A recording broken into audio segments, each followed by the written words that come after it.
What we know, and I think this is interesting, is that friendships and other connections that are outside of our family give us something family literally can't. So, research shows that friends and those that we're not connected to in a familial way are actually more likely than family to be empathetic, and they're more likely to offer more genuine support, which may seem shocking. Why would that be true? But if you think about it, family relationships come loaded with decades of complicated history that friendships and other connections just don't carry that same weight.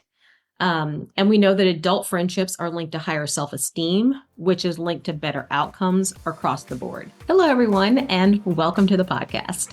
This season, we've been digging into career management, life management, and the strategies that actually move the needle on both of those. And today's topic sits right in the middle of that. We are talking about the people you spend your time with, what I called in my book, your people set.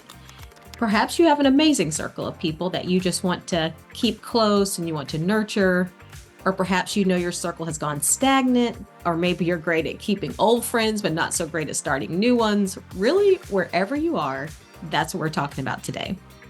Because what I've learned and what I talk about in the book is that expanding the people you spend time with isn't a nice to have.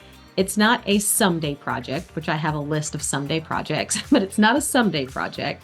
If you want the life and career you're building towards, moving towards, expanding, nurturing your people is part of the work.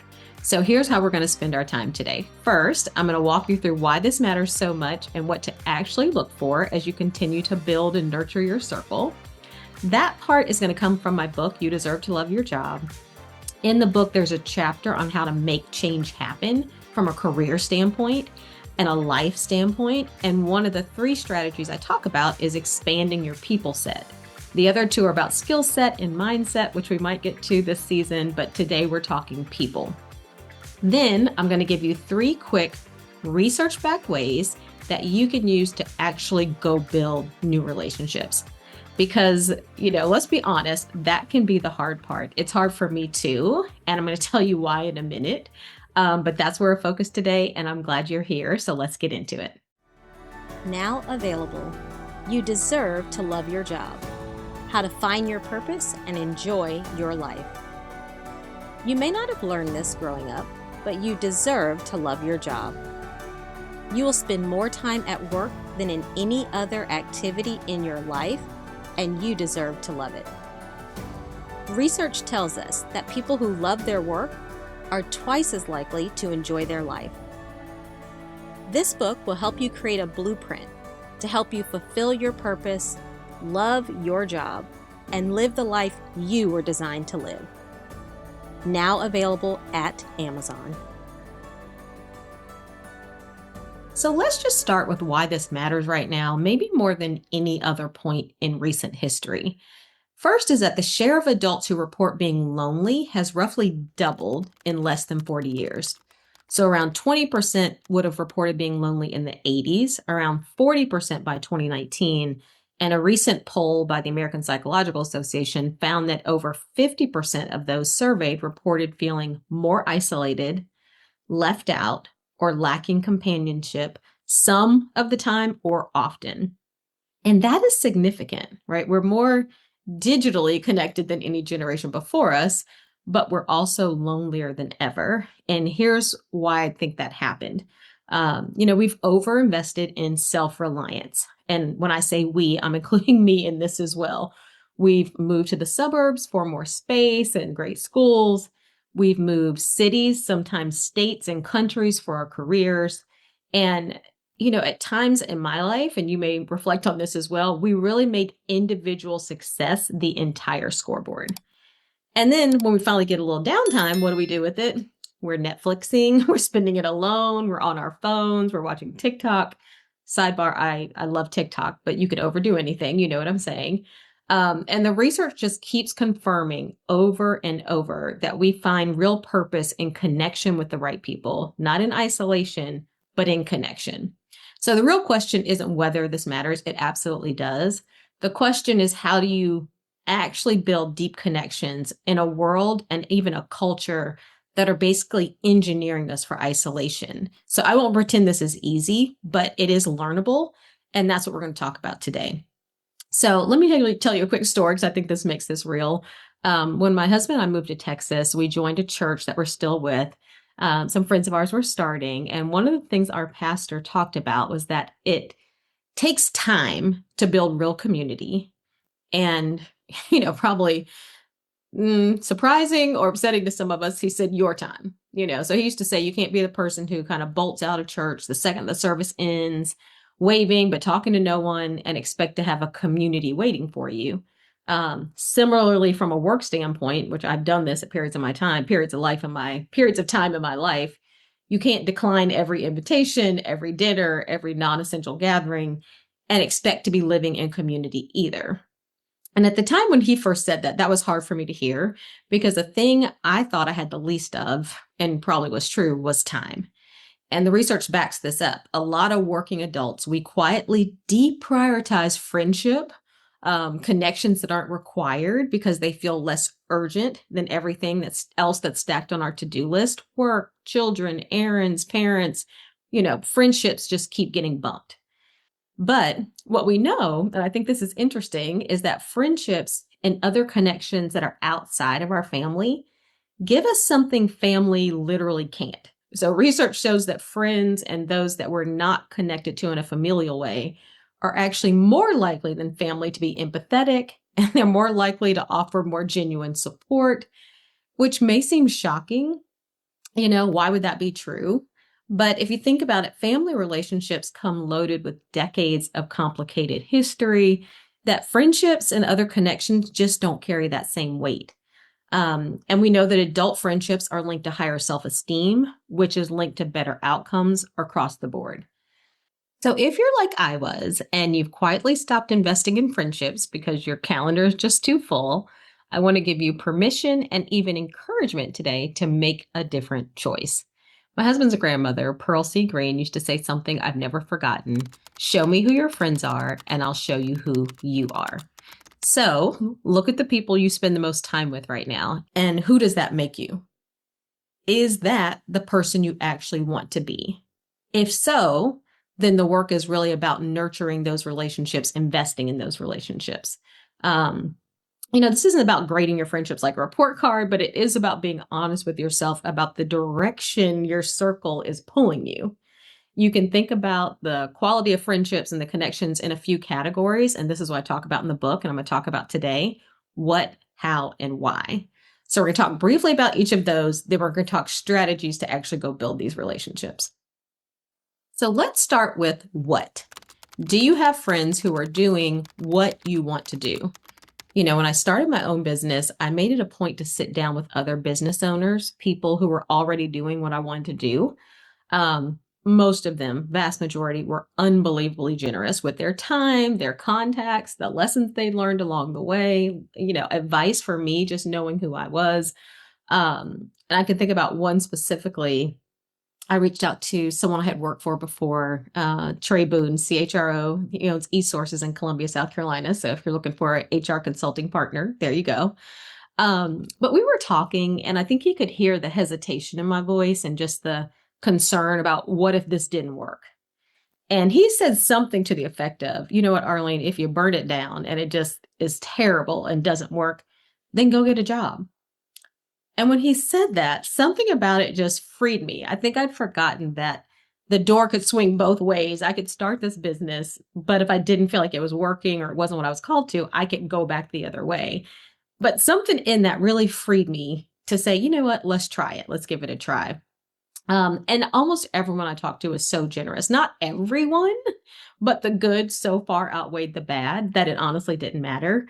And some of those that couldn't, that weren't as responsive or didn't give as much, listen, life happens. Who knows what they were dealing with in their life at that moment. So if you don't already have people like that in your circle, meaning people who are doing what you want to do, that's who you want to go find.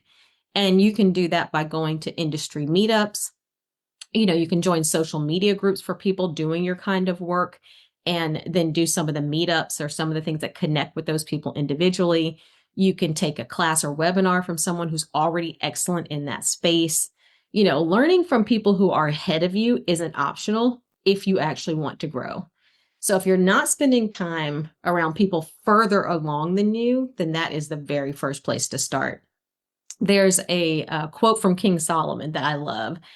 And he said, "For by wise guidance you will wage war, and an abundance of counselors there is victory." So we need that abundance of wise counselors who are doing what we want to do so that we can win. Okay, the second category is how. Do you have friends who operate the way you actually want to show up in the world? I am so blessed at this phase of life. My people are incredible. So, and you get to meet a lot of them on the podcast. So, I've got friends who tell me the truth, no chaser, no cushioning, who keep me from being too much of a cream puff. I've got friends who are so disciplined about their health that they keep me from letting my health slide to the bottom of the list. I've got friends deeply involved in their community who inspire me to give more, do more, think of others more. I've got friends who love a good spiritual debate and we can go back and forth. I have friends who are exceptional networkers and financial gurus. And, they just help me live life the way I want to live it. I've also got friends like myself who, depending on the day, may be negative, may complain a lot, may avoid the spiritual things I know I should be doing, who don't walk in our own power. So I'm not saying that every single person in your life needs to be inspiring every second of every day, but I am saying you need a healthy amount of people who do. For example, if you've started avoiding your friends' calls because you're done with that energy that they bring, that may be a sign that it's time to expand your circle. I don't believe in cutting people off because they're not inspiring me or giving me something in a given season, because who knows, maybe I'm the one there to inspire them. Like, none of us show up at our best all the time, but we do need a healthy balance. Enough people around us pulling us toward who we're actually trying to become. So the question is, do you have people around you living the life in the way how you want to live your life? If so, awesome. Nurture that circle. If not, that's who you want to start thinking about. Okay, now let's move to the third and final lens, why. Why are you here? Who are you here to serve? Do you have friends who need what you have to offer? In other words, who are you actually serving? Whatever gifts you have, whatever talents you have, your personality, your style, your approach, someone out there needs that. And to really live inside your purpose, you have to know who you're called to serve. It might be someone in your family, someone in your neighborhood, someone across the world. It could even be a cause, your cause to serve. So one of the best ways to figure this out, though, is through action. Just go serve somewhere. You'll either get confirmation you're on the right path, or, which I've also done, I've done both of these, you'll learn something isn't quite it. And honestly, both of those outcomes are useful because they help direct you to who you are supposed to be serving. I was thinking about this, and last winter, me and a group of people gave out coats to people downtown. It was coats and hats and gloves and just things to keep you warm. And some of the people we saw didn't have permanent housing. Some of them just needed warm clothes. I hadn't been to this location before, and I was taking a group, and I was a little nervous because I really didn't know what to expect, because it wasn't like an organized, it's just an area of downtown where people come who are in need and people have things to give, show up there. So it's just an area for exchange. And I loved it. I mean, I've also done some work with a homeless shelter in my area. And every experience I have with people who don't have permanent housing confirms for me these are my people. And I think part of it is I love my home. I love being at home, and my heart just breaks for anyone who doesn't have a safe place to go at the end of the day. So, but I don't think I would have known that without doing some things, volunteering at the homeless shelter, going to downtown, doing those things kind of confirms who it is you're supposed to serve. So if you feel called to healthcare, there's still activities like candy stripers, or people who, rock babies in the hospital, or, those kind of things still exist in healthcare. So whatever it is you feel connected to, you just want to get busy serving somebody connected to what you feel called to do. So Let's just pause for a second and think through those three lenses. So you want to be connected to people who are doing what you want to do, people who are living their life how you want to live, and then serving people who are connected to your why, your why for being here, the people you're supposed to serve. So thinking about those three, what, how, why, what are you thinking? Is there one area where you think your people set might need the most work? I always say start small, like start in one area. Is there one of those that you think, man, that would really contribute to my life, or I might really be able to contribute to someone else's life if I was to focus in that area? So what, how, why? Okay, so let's say you have your area, and I know what some of you are thinking right now. Maybe this all sounds great. If I already had these people in my life, but what if I don't? And what if building brand new relationships is genuinely difficult? And if so, I hear you, because it's hard for me too. People don't always believe it when I tell them, but I am like dead smack in the middle of an introvert and extrovert. So going to networking events, talking to people I don't know, and starting a conversation is interesting for me. It's the kind of thing I'll say yes to because I know I should. I will dread it prior to getting there. And then once it starts, I'll love it because I genuinely like getting to know new people, but thinking about it can make me nervous.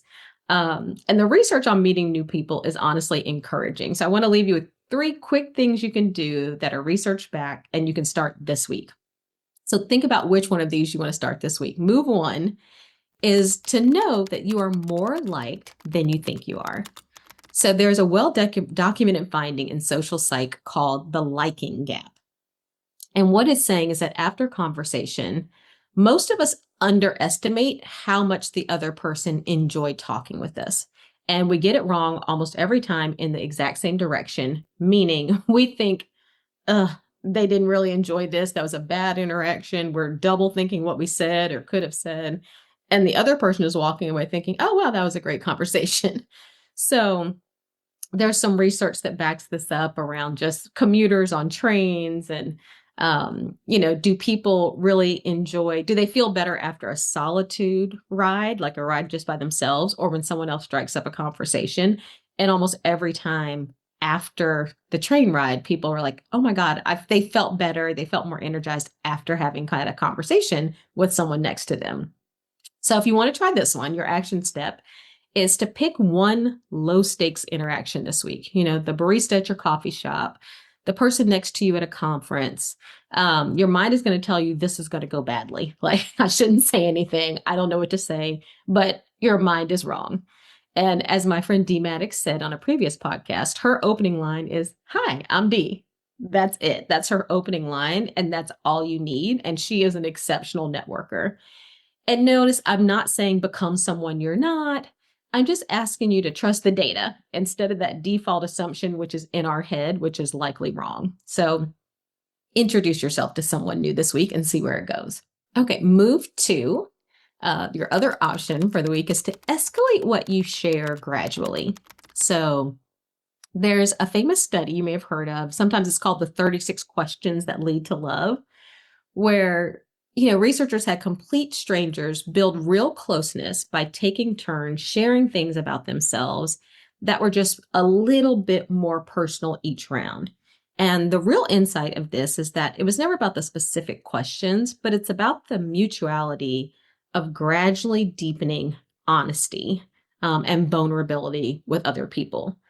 So if you're trading small talk, you can kind of stay in there, but someone needs to take the chance to go just one level deeper, and one thing I heard about this is maybe asking why questions. So let's say you're talking and someone's like, oh yeah, I just moved to, Virginia from LA. Then you might say, oh, that's interesting. What drove your move? Why did you want to move? That in itself is going to it's going to click a little deeper, right? Then you have a chance to maybe share something about why you're in Virginia. But it's just being willing to take a conversation from surface level to just one layer deeper, which starts to build a deeper connection with someone that might outlast that actual conversation.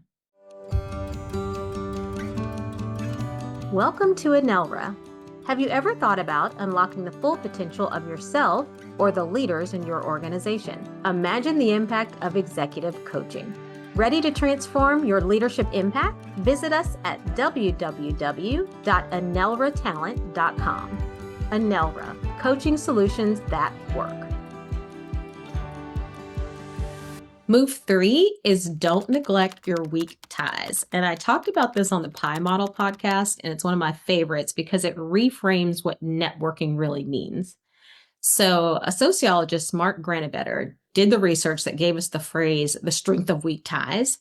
And what he found is that people are actually more likely to land new jobs, new opportunities, new insights through loose acquaintances than your closest friends. And that's because the people that are close to you kind of know what you know, right? We're probably in the same circles, or at least some of them. We've shared a lot. Like, we already know what each other knows. But your weak ties, the person you met at a conference one time, the coworker you haven't talked to in a few years, those people really move in completely different circles than you do. And that is exactly what makes them really valuable. So to act on this one, your action step this week is think of one weak tie who's gone cold. Someone you click with once and never followed up with, reach back out. That's it.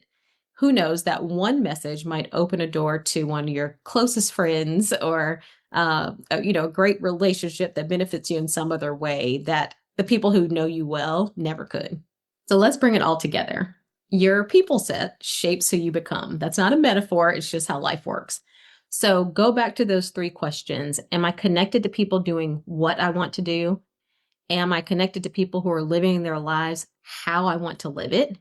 And am I operating in my personal why? Meaning, am I serving people that my giftings, my personality, who I am, my experiences are called to serve? And just take an honest look at who's actually in your circle right now.